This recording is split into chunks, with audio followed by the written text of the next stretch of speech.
All right, good afternoon. It's July 25th, but we're going to talk about MasterChef from last night, July 24th. It was the top seven because they added Josh back on Monday. So, seven chefs, mystery box challenge. Now, I love mystery box challenges usually because they're mysteries, even to me. But the promos lately have been spoiling every single mystery box challenge that they have. The sea urchin, Paula Deen, going back and back and back. Now, so, what was in the mystery box? If you didn't see the promos, you're lucky. Then it was a surprise. Inside were spot prawns, alive in a fish tank. And here I go again. I do not like seeing animals killed on TV. I just don't like it. I would like to remain ignorant of where food comes from. Thank God I'm allergic to seafood because I don't have to eat these little prawn guys. So Monty, there was a whole bunch with Monty because he was freaking out, flinging the prods everywhere. Gordon Ramsay got splashed by tank water. It was pretty funny. Um, she feels the same way I do. So again, I love you, Monty. You're awesome. So as always after the Mystery Box Challenge, they picked the top three dishes. And tonight was a record-breaking dish. First, the person who has broken MasterChef records for being Mystery Box Challenge top three 5 times, Becky. So Becky did grilled prawns, salsa verde with saffron rice, and it was very Spanish looking. Um, Christine was in the top three with her spot prawns with pineapple broth. She took it back to her culinary roots. It was a really good looking dish. And David once again shocked everyone by doing a spot prawn ceviche, which was incredibly balanced and great. The chefs loved it.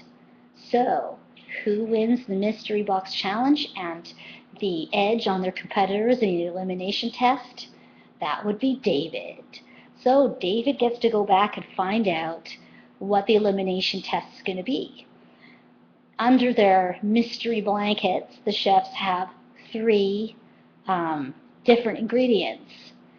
Joe revealed bacon, Graham revealed corn, and Gordon beets.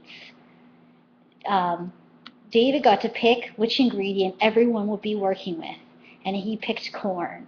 Now here's the twist. They had to make a dessert with the corn, not anything else. Whoa. So David also got to look at 3 dishes, dessert dishes made with corn, and he got to ask lots of questions, like what they'd put in it and how they, some fine chefy questions. Then he has his 5 minutes in the pantry, which is, he only gets 5 minutes. He has to run around, get his stuff, and he can't go back. He says to the camera he's going to make a corn rice pudding, and so he gets the ingredients and he forgets the rice. So now he's on the other side and the chefs can't let him back in. He doesn't have rice for his pudding. And you see him scrambling around asking everybody, no one has rice, no one has rice. Becky got rice as a backup, and she nicely gives some to him. There was a little discussion here. The head chefs weren't too sure, like Wolfe for sure thought that they wouldn't give David the rice. That Becky should have let him sink.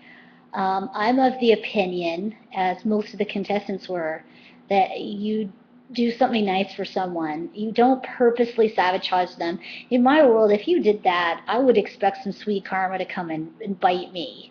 Because if I'm going to do that to somebody else, what's to stop them from doing it to me? And the chef, Josh was the only chef who didn't raise his hand when Joe and Gordon and them asked who would have given David the rice, and they all put their hand up except for Josh, and Josh is like, they're forgetting this is a competition. And like, no, because Becky was right.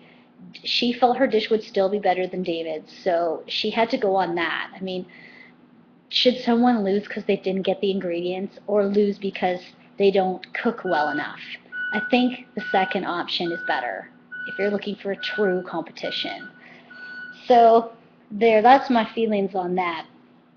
So the elimination test got going, and you had 60 minutes to make your dessert.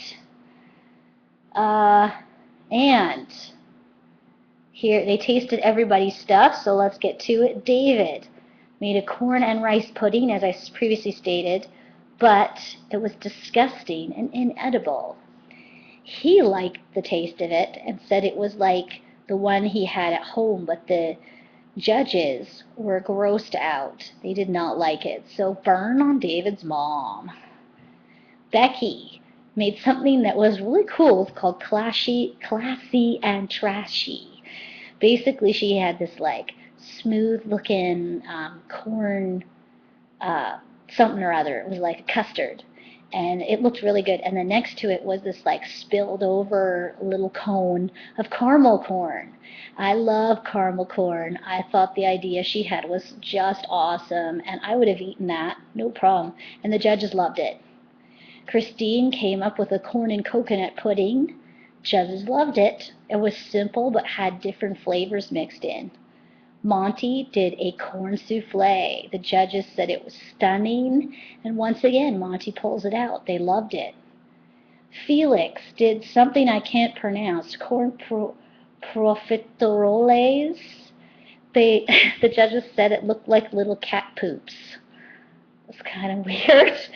But anyway, it was kind of like, it looked kind of like meringue, except that inside were pieces of caramel corn, and they said it was raw and too dense and disgusting. Frank did a corn budino with chocolate. They loved it, said using the chocolate was a good touch. And Josh did a corn creme brulee, which apparently looked disgusting. It looked okay. It looked weird. It was like you could see it was caramel, and then there were little corn sticking out of it. So maybe if you had a baby, you might not want to look at this dessert because it kind of looks like something a baby would puke up. But apparently it was too sweet, and they didn't like that.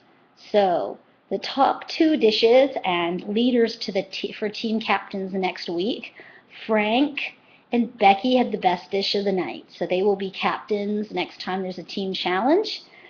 The bottom three, no surprise if you've counted the bad ones so far. There were only 3 bad dishes. Josh, Felix, and David. They're up. The first one saved was Josh. I thought for sure they'd send him home again, but apparently they do really love him. Gordon loves that boy. So was it David or Felix? I thought for sure it was going to be David because he's had a lot of downs and then a couple of ups. And Felix has been rather consistent with her goodness. But they sent Felix home. So David lives to cook another day. Not too sure I agree with that decision. He's very inconsistent, but there must have been some reason. Maybe Felix has just gotten to the end of her rope, or they just don't see MasterChef quality in her. I don't know. Anyway, till next Monday. Later.